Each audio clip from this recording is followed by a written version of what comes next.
Hare Krishna, thank you for tuning in to another daily reading. We're broadcasting live from Athens Krishna House in Athens, Ohio. We have Nikunja Nagari, who is our digital stalwart, and we have the luscious Bhakta Adam, stalwart Bhakta Adam. He is describing Gaur Nitai here as luscious. And we looked up the definition and we concluded that it was applicable. So Bhakta Adam is here. And we're broadcasting to all of Athens, Ohio from this little hill that we're on. We're sending out the signal for any Brahmana that might be hanging around any street corners. You know, Prabhupada said there's a Brahmana on every corner. We're putting out the signal to call them back home, basically. And pretty soon we're just kind of, this is our first day. We did the whole morning program. Really nice. We had a Bhagavatam class from Athens Krishna House Facebook. And we're organizing to do book table and Harinam at the campus here. And so we're just kind of getting our bearings, getting our sea legs. And we're going to go and start doing outreach from 11 to 3 every day, 4 hours. So that's pretty good. On top of a morning program and other duties like cooking and cleaning. So we got a whole program going on here. So anyway, Hare Krishna. We're reading today in chapter 9, text 26, Bhagavad Gita as it is. And so we're going to just start with a little kirtan and then we're going to dive in for our focused hearing meditation. Hare Krishna.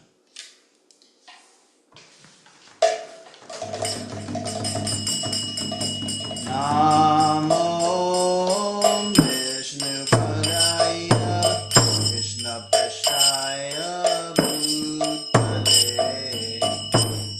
Srimate Bhakti Vedanta Swami Iti Namine Namo Vishnu Padaya Krishna Prasthaya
Prabhupada ki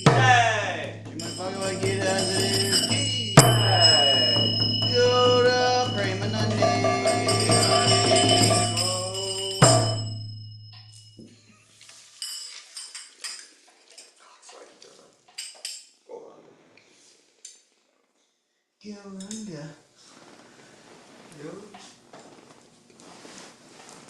Alright. Whew. Hare Krishna. Nice card, tall playing, Prabhuji. Somehow it's just... I just said it might be past life. Might be past life. Present life too. Alright. We're going to dive in first with the Mangalacharana prayers. And I think the neighbor's mad at us for rocking kirtan all day. Because he keeps revving up his whatever, you know. Anyway, chapter 9, text 26. I don't want to see madness. After Mangalacharana.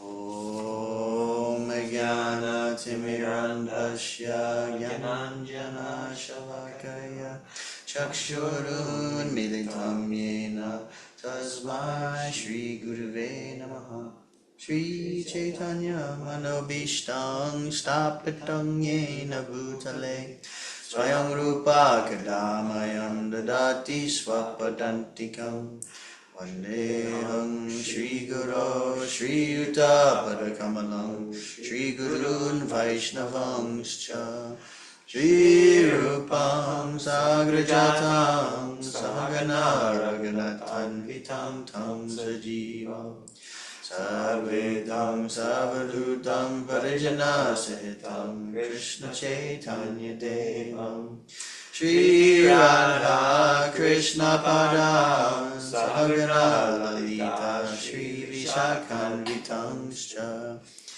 He Krishna Karuna Sindhu Dinabandho Jagatpate Gopesha Gopika Kanta Radha Kanta Namostute Tapta Kanchana Gaurangi Radhe Vrindavaneshwari Rishabhanu Sute Devi Pranamami Hari Priye Panchakalpa Tarubhyascha Kripa Sindhubhya Eva Cha Dhanam Bhavnavebhyo Vaishnavebhyo Namo Namaha Shri Krishna Chaitanya Prabhu Nityananda Shri Advaita Gadadhar Shri Vasari Gyoda Bhakta Vrinda Hare Krishna Krishna Krishna Hare Hare Hare Rama Rama Rama Hare Hare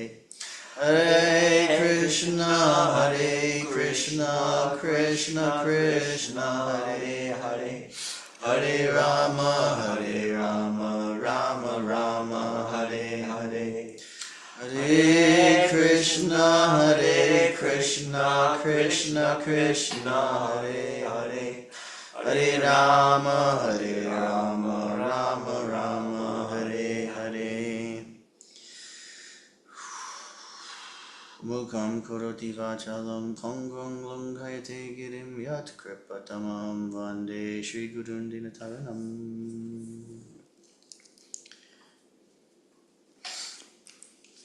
Alright, famous verse, 926.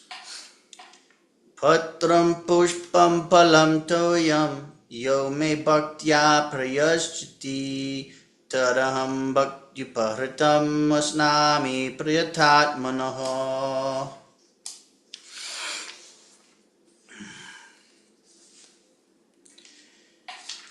If one offers me with love and devotion, a leaf, a flower, a fruit, or water, I will accept it. For the intelligent person, it is essential to be in Krishna consciousness, engaged in the transcendental loving service of the Lord, in order to achieve a permanent blissful abode for eternal happiness. The process of achieving such a marvelous result is very easy and can be attempted even by the poorest of the poor, without any kind of qualification. The only qualification required in this connection is to be a pure devotee of the Lord. It does not matter what one is or where one is situated. The process is so easy that even a leaf or a little water or fruit can be offered to the Supreme Lord in genuine love, and the Lord will be pleased to accept it. No one, therefore, can be barred from Krishna consciousness, because it is so easy and universal.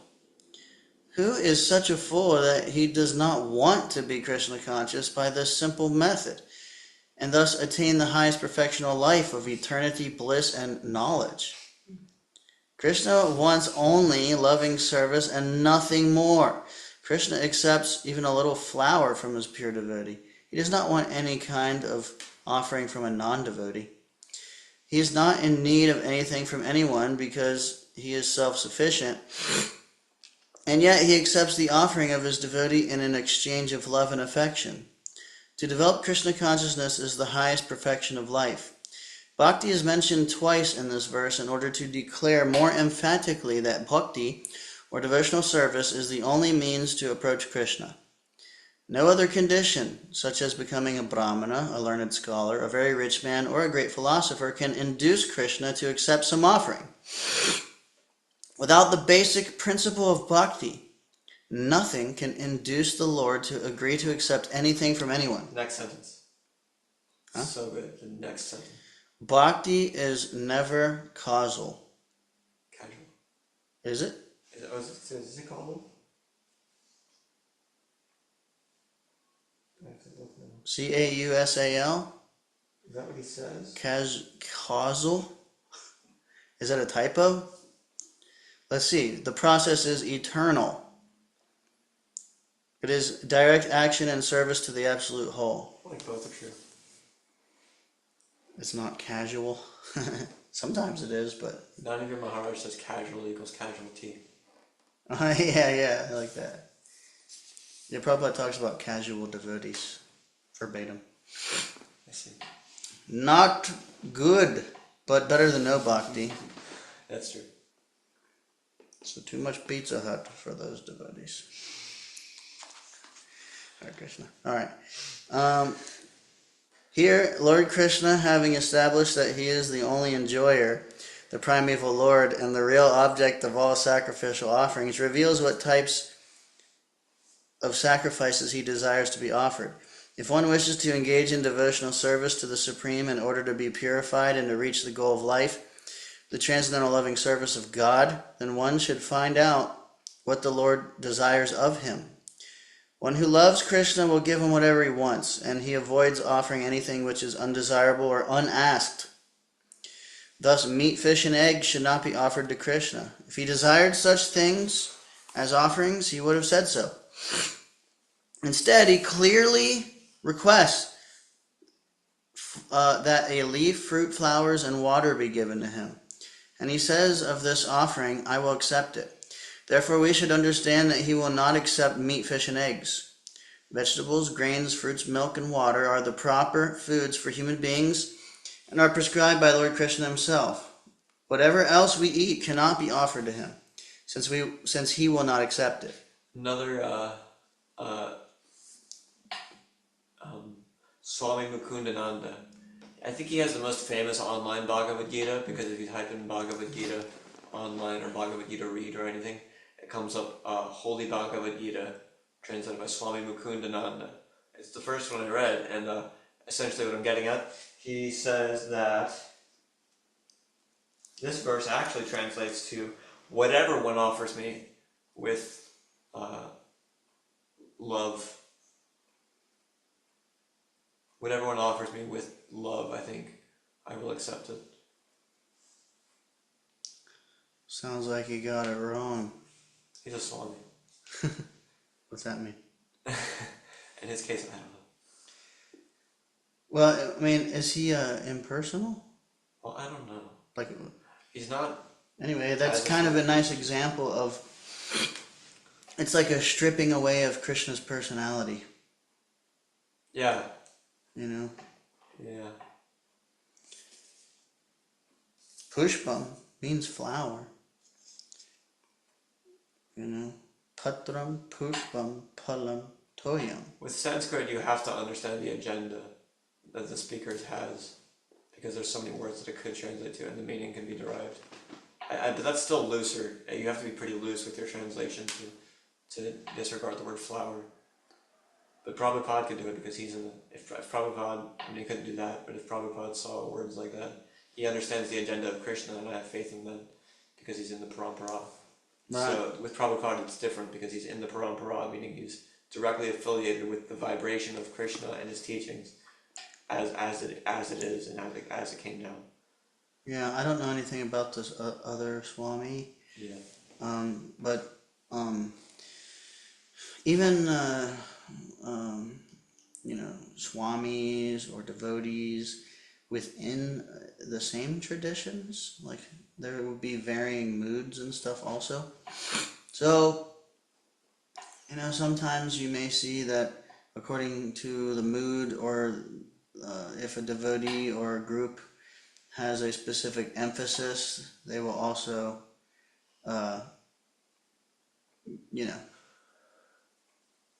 translate in a certain way.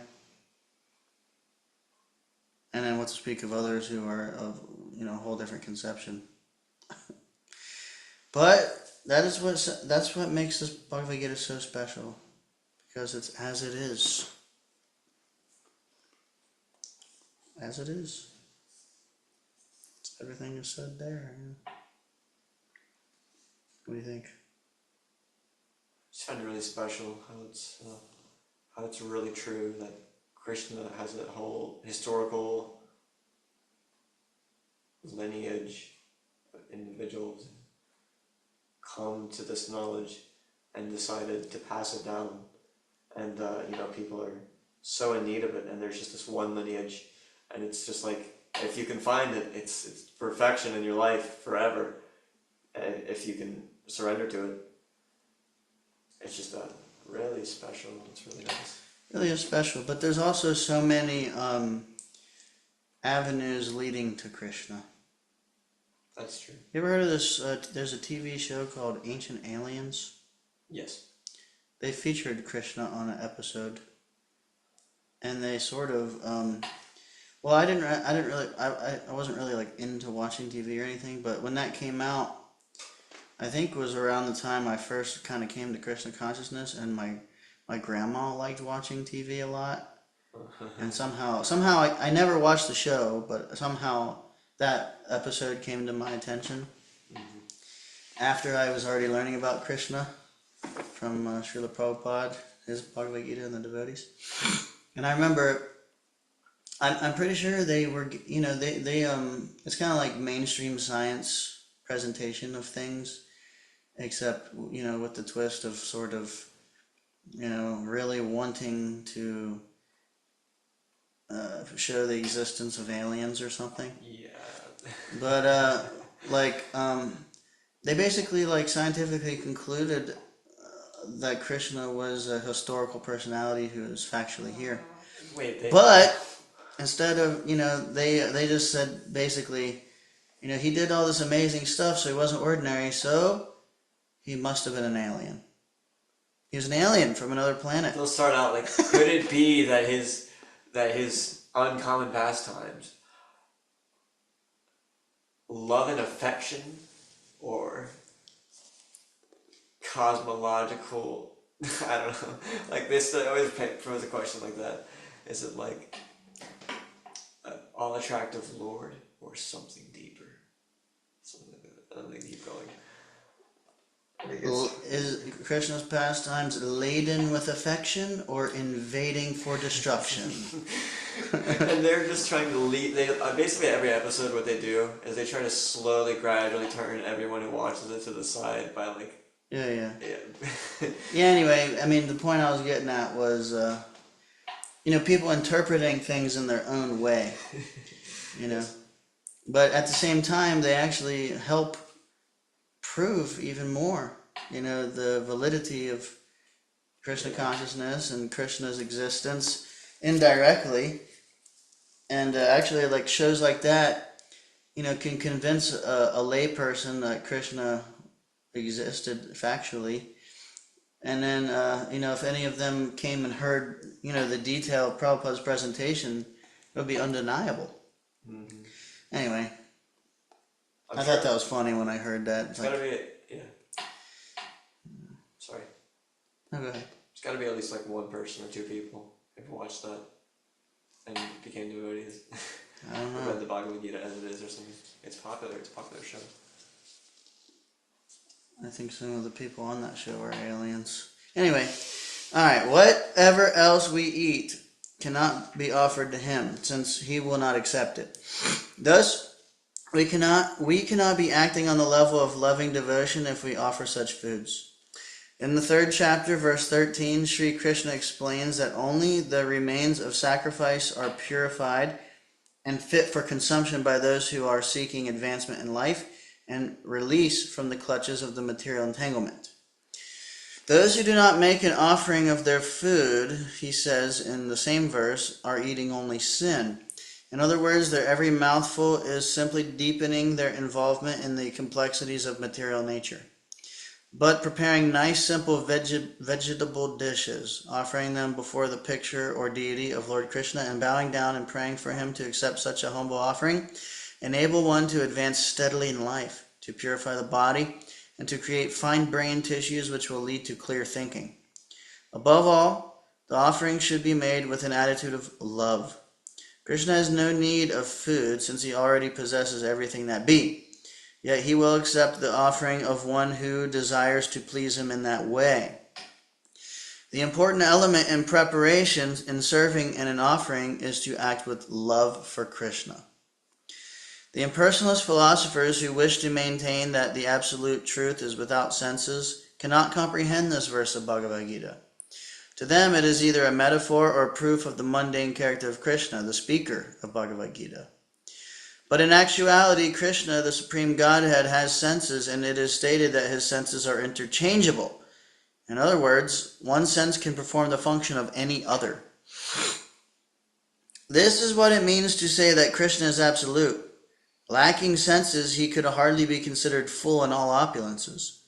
In the 7th chapter, Krishna has explained that he impregnates the living entities into material nature. This is done by his looking upon material nature. And so, in this instance, Krishna's hearing the devotee's words of love and offering foodstuffs is wholly identical with his eating and actually tasting. This point should be emphasized because of his absolute position. His hearing is wholly identical with his eating and tasting. Only the devotee who accepts Krishna as he describes himself, without interpretation, can understand that the Supreme Absolute Truth can eat food and enjoy it.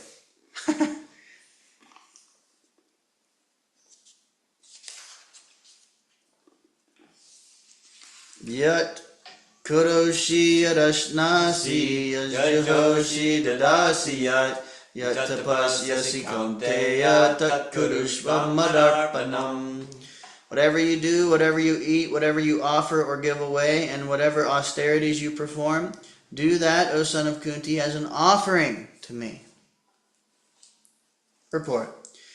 Thus, it is the duty of everyone to mold his life in such a way that he will not forget Krishna in any circumstance.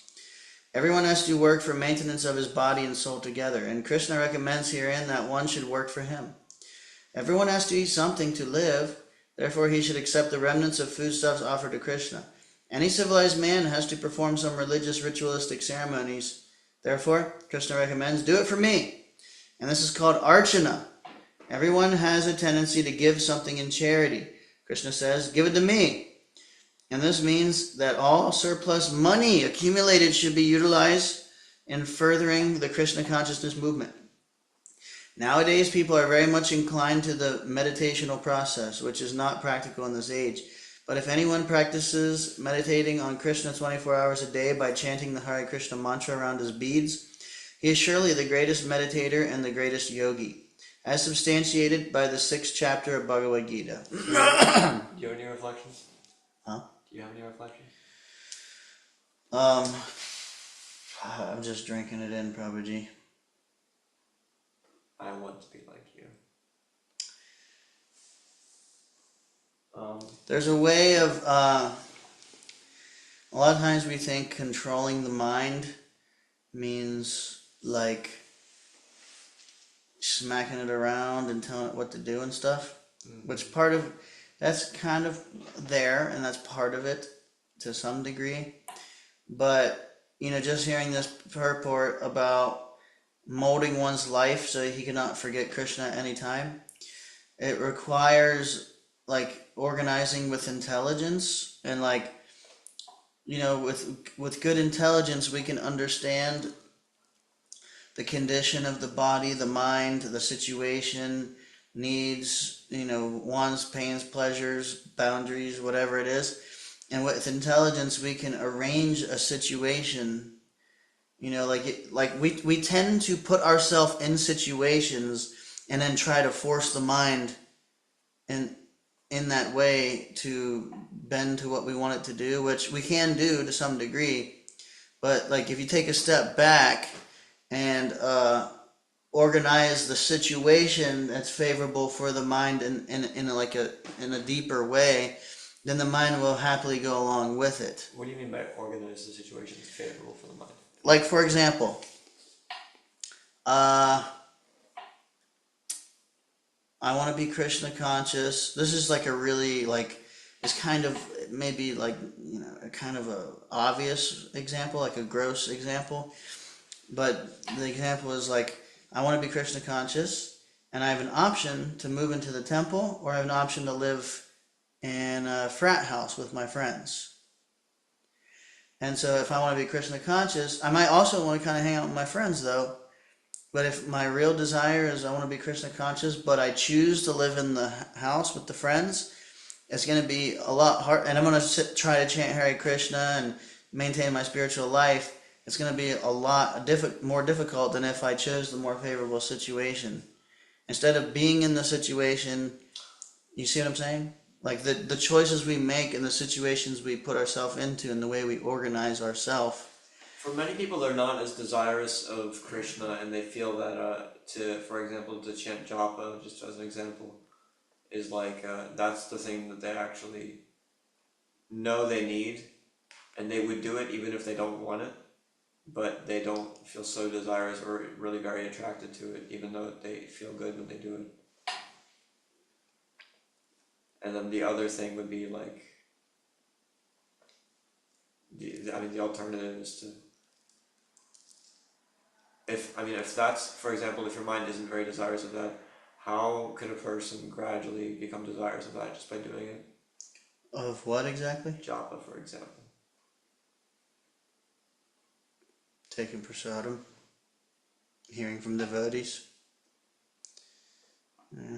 association. Hearing a pure devotee talk about chanting is really inspiring as well.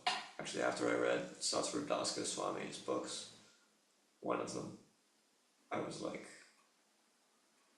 I figured japa was just had to be my whole life. I was like, japa is amazing. I wanted to make my life's mission to have perfect japa. Yeah. Keeping that goal, it's a good goal. And associating with you, PK, caused me to desire, within 1 day of living with you, I desired for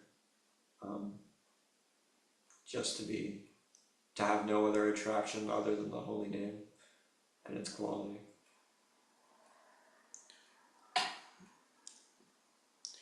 Jai.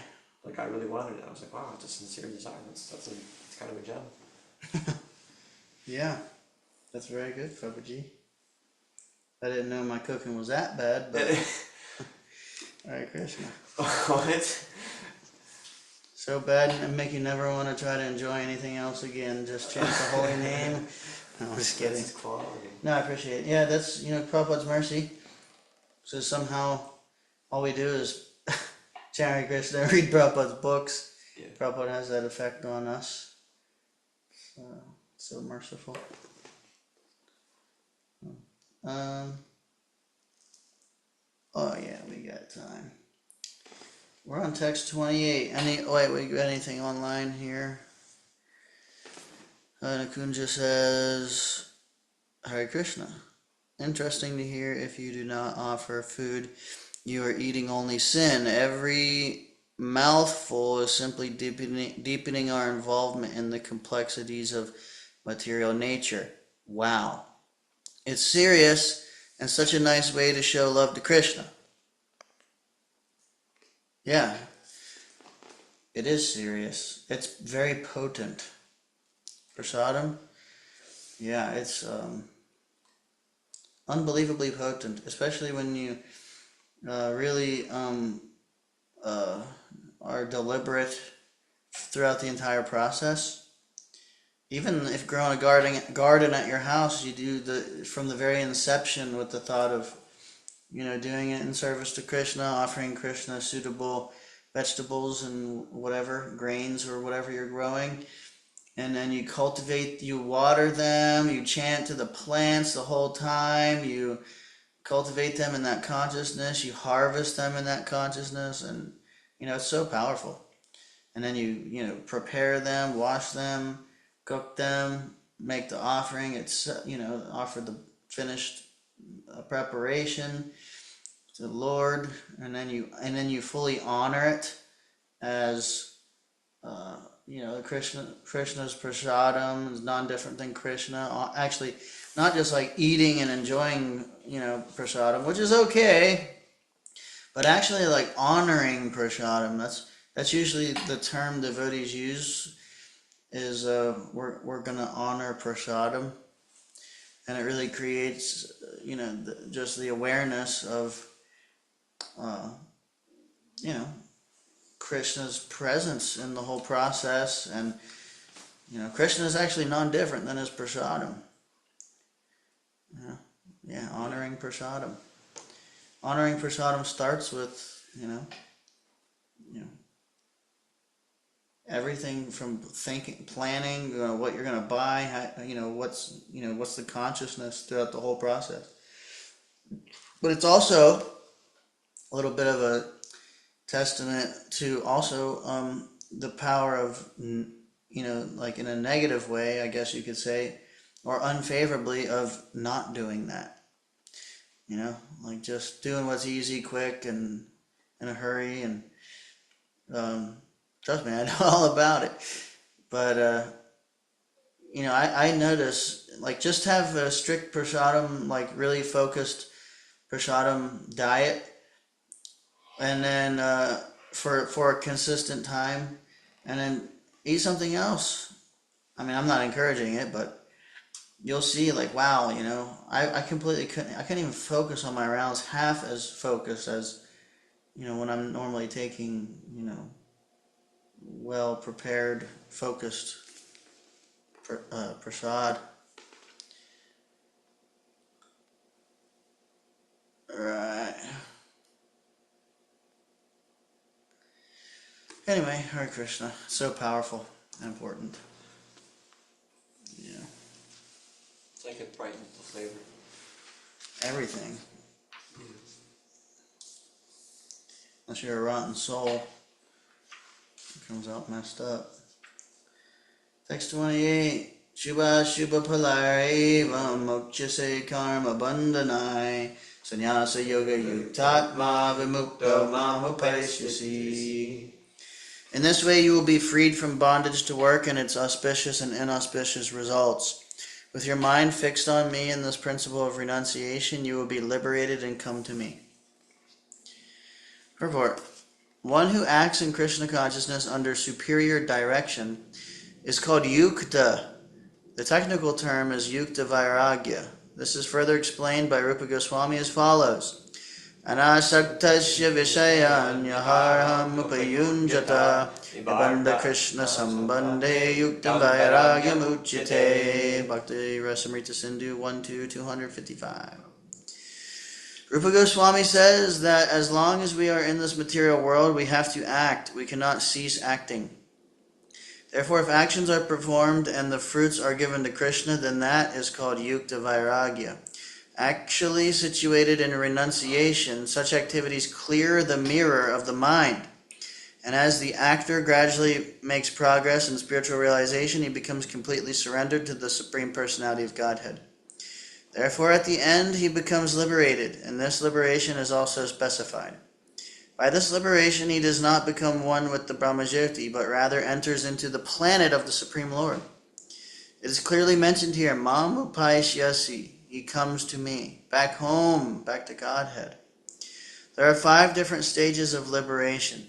And here it is specified that the devotee who has always lived his lifetime here under the direction of the Supreme Lord, as stated, has evolved to the point where he can, after quitting his body, go back to Godhead and engage directly in the association of the Supreme Lord. Anyone who has no interest but to dedicate his life to the service of the Lord is actually a sannyasi.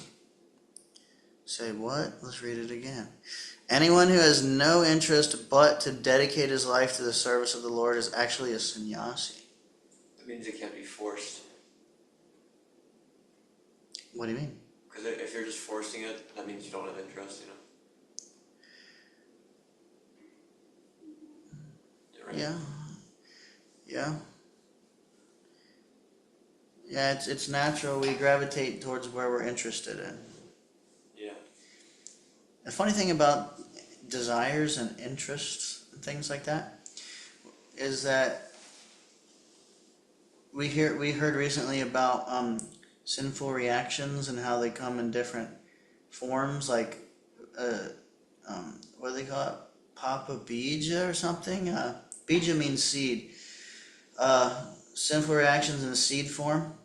We committed some sinful act, and the result of that, the sinful reaction, is in seed form. So we're carrying it with us, but it's not fructifying. And then we have those who are the in-between stage, and then there's like the fructifying ones. So it's like some sinful reactions are yet to come. So anyway, like desires, thoughts, are like this also. So like we can consciously be desiring something like pure devotional service, but then I find myself struggling in so many ways, like in different times or different circumstances. And then, I learned part of like introspecting is like basically your actions show your values, not so much your thoughts. So like if you're like, oh, I want to be a pure devotee, but then you get in a certain circumstance and then you're like doing actions that don't line up with your perceived values, it's indicative that you're holding a different other values. So anyway, I don't know if that makes sense to you, right? Yeah. That's why we have to reveal our minds. Reveal our mind, and it's a way of introspecting and looking at oneself objectively. That's very difficult to do. It's hard to do. Look at yourself objectively and really like see where oneself is at. Yeah. I know brahmacharis, 10 years in the brahmachari ashram, just to have a big realization of, I've been in the brahmachari ashram for 10, 12 years, and I'm just now realizing, kind of where I'm at. Yeah. I remember for me, after 10 years in the ashram or whatever, I ended up back at my dad's house. It was like circumstantial, COVID and this and that and whatever. And then I ended up basically like back exactly where I was before I even moved in the ashram. And I was like, it was like real, like, wow, like, it was like a real interesting circumstance. I mean, I was back where I was at in one way, but in another way, not quite. Because you got a whole 10 plus years of practicing and, so I was basically like externally in the same place, but I knew, the way I was like meditating on it was, but I have Krishna now. And it changed the whole dynamic. What? Because I'm back in a place where I was before I had Krishna, before I knew anything about Krishna, just living in the material world. And then I was back in the exact same circumstance, but having practiced Krishna conscious seriously for some time. It was like a very interesting dynamic for me as a brahmachari, because I could spend my whole life as a brahmachari and I'm not saying this is like required or anything, but for me, it was like it helped me like blend the two worlds together. That's some really special, like, I don't know, karma is the right word. Yeah, it still happens to this day. When I go into like public places, I kind of start to feel that way a little bit. Chanting in a place that's like more, chanting in a place that isn't designated for chanting makes me feel kind of like that. But like with you, I'm sure it was like different. I'm sure it was much stronger than that, right? Well, I don't know. I mean, it was. I mean, it was just. Yeah, I mean, I don't know. Everyone's experience is different, but for me to be, you know, like mixing with people I knew since I was a kid, and it was like hit me deeper. Like just, you have a whole life of, at least I did, before practicing Krishna consciousness. Interests, friends, hobbies, all this stuff, and I stopped doing all that and just totally focused on Krishna consciousness for like a pretty extended time, and then to end up back, like dropped in the pool of everything you were surrounded with before, except having that experience was like pretty interesting. And over time now, for me, it's been an interesting journey of finding the balance of, um, lower and higher self, you could say. Understanding the psychophysical nature and whatnot, but none of this is required. Really, I think it's, if one can genuinely just, really renounce, give everything up to Krishna, that's best. But it depends on us, and for me, a little bit of experience, a little bit, in different situations that help expand my view of Krishna consciousness a little bit. Yeah. You're cultivating something that I feel like a lot of devotees are not even like grasping. You know what I mean? With the way you just focus on Krishna consciousness. Like, what you mean, like, because when you said, yeah, I just focused on Krishna consciousness. You said, I was just focused on Krishna. I'm like, you're just focused on Krishna consciousness? Because I'm like, you're saying something. It's like what you're saying is you're just very desirous of something that for me is so far away. Like the actual experience that you're having, where you're just focused. That's just your humility. I Pretty focused. Stalwart. You're a stalwart bhakta. I'm not gonna stop comparing myself to you.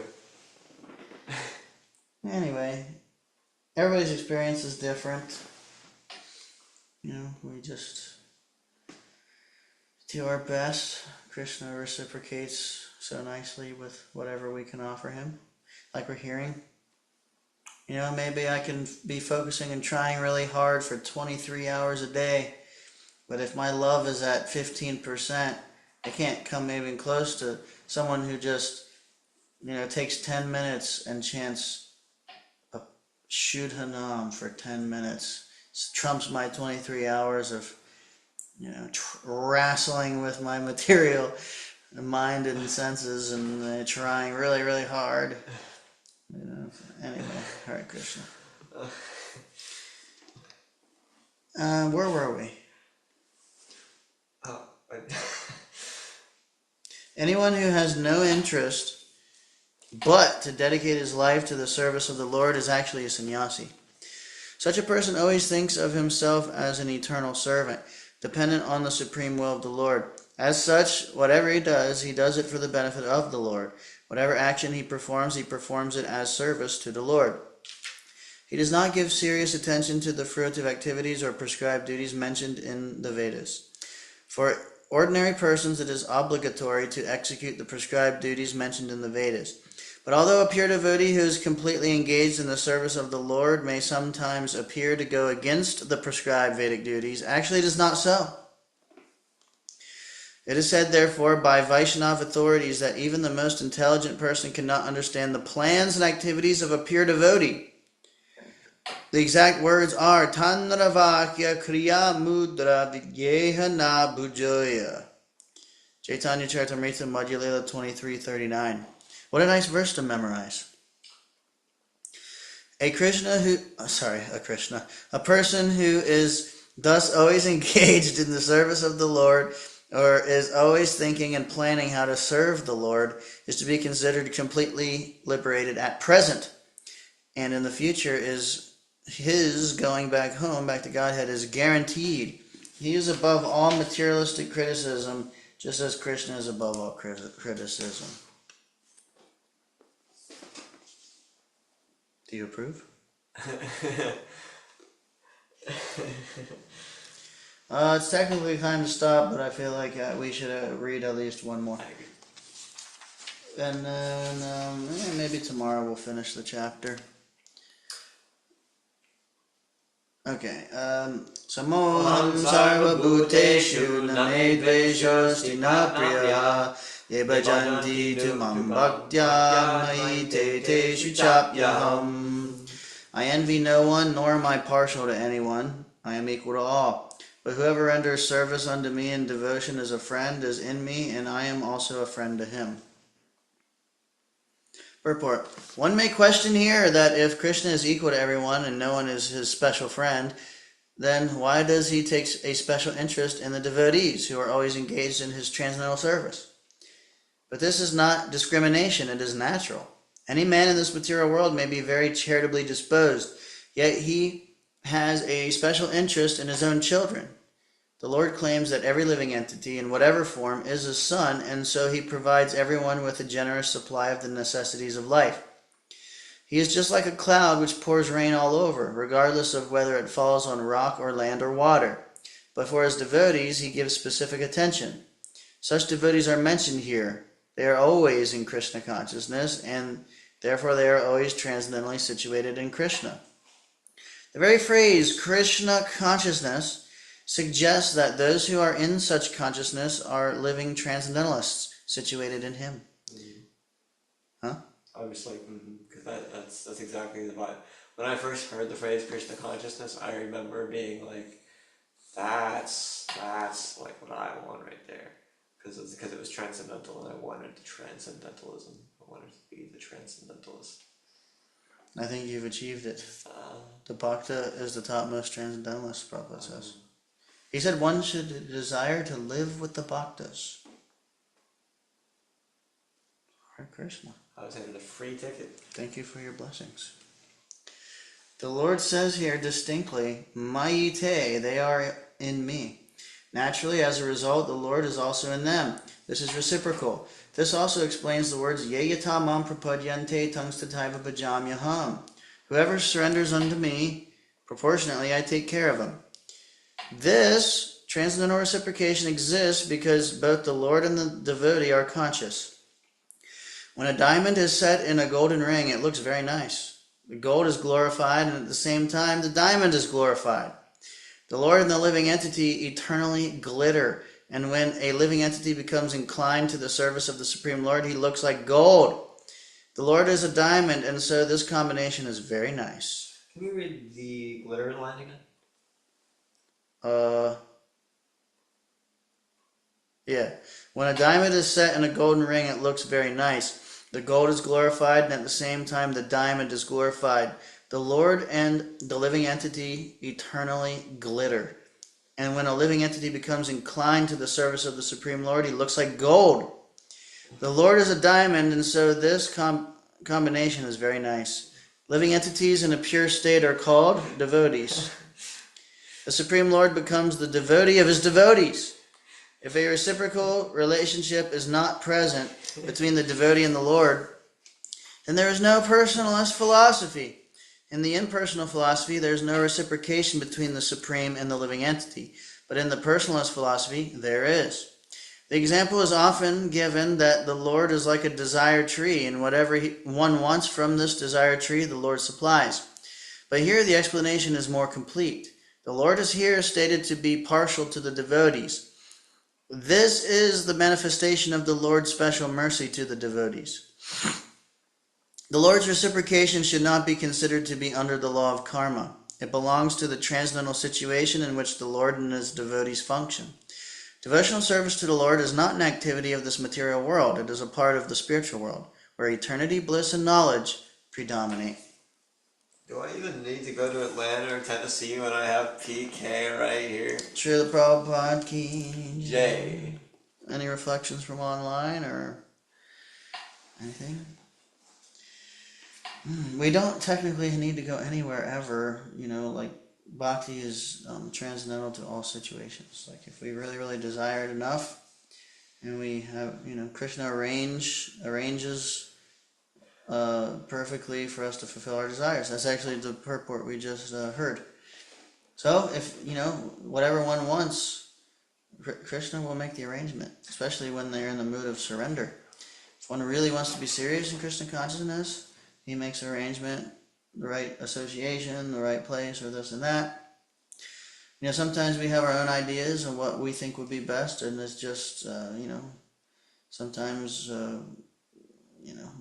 sometimes it works out, and sometimes it doesn't work out the way we want it. But Krishna always, when Krishna takes the wheel, it's always a lot better than if we were trying to do it ourselves. We're to try to do it ourselves. And we need to endeavor still, though. And then rely on mercy.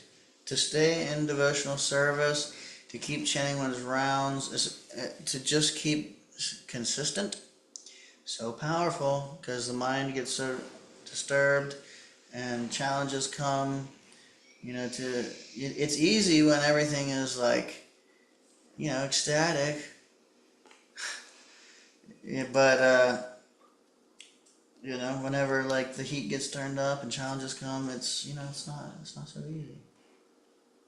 But when we stick through it, even very imperfectly, Krishna is really appreciates it.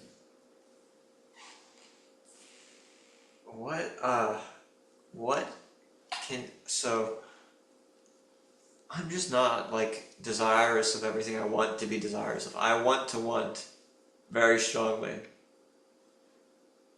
to japa, attraction for japa, attraction for kirtan, music even, attraction for cold showers, attraction to austerity. I'm next to you. I'm I'm not with that, and I know you're more qualified in that regard. So I just want to ask you, what can you any tips at all as far as cultivating an attraction? Hearing, chanting, yes, but anything else? I think you're already there, Prabhuji. You're doing it every day, struggling through, and you're already doing it. Already there. The whole bhakti processes to get there. To get there? To get to attraction. Yeah. I know. I've been meditating on this point of that there's no end goal of devotional service. The goal, the devotional service is the goal. So becoming satisfied with whatever service we have or can offering whatever we have. A little water, a leaf. Just go find a leaf. Just being satisfied with whatever we have to offer is it's very powerful meditation. Because a lot of times we approach devotional service like it's like a means to get to somewhere. And yeah, we might want to love Krishna, but eventually, there's this realization of it's a realization of the connection with Krishna that we have already, and the the bliss of just devotional service. It's like right here. It's just a matter of like realizing it. Anyway, I don't know, just some thoughts. And, nope, just relishing. That is it, just relishing. Can I relish what you said about devotional service being the goal and how it's right here? Can I record that so I can have that, because you have the vibration that I need? I don't know. Yeah, I could try. Please, I beg you. Okay, I've been meditating on this point that there's no end goal in devotional service, but that devotional service itself is the goal. And, a lot of times we approach devotional service as like a means to get to somewhere else. But, the reward for your devotional service is more devotional service. So, it's like the realization, like we tend to approach stuff, like in the material world, we think in a linear way, like with linear time and stuff. And we approach devotional service like we're like working to come to a finish line or something, like, but it's like basically realizing that you've already made it. Basically, it is just a matter of remaining in devotional service and just realizing the bliss, the potency that's there in devotional service. We can practice like you become a brahmachari, or whatever your situation. You're really serious in Krishna consciousness, you take it on full time, you work, you take guidance, how to dovetail everything you're doing. Absorb yourself completely in Krishna consciousness. And, you might do that, and then it might be difficult. Might have struggles, mind might be wandering, so many things. But then you keep practicing it, and basically we come to this realization of, wow, like this is actually really ecstatic. So anyway, yeah, it's just this concept of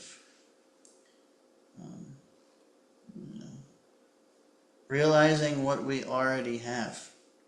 This relationship with Krishna.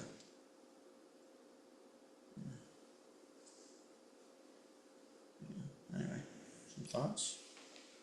It's amazing. I really need to... I realized while you were reading that there's so much nectar just in reading. I could feel the bliss. I didn't know there was so much bliss in just reading. I was kind of too inattentive to that.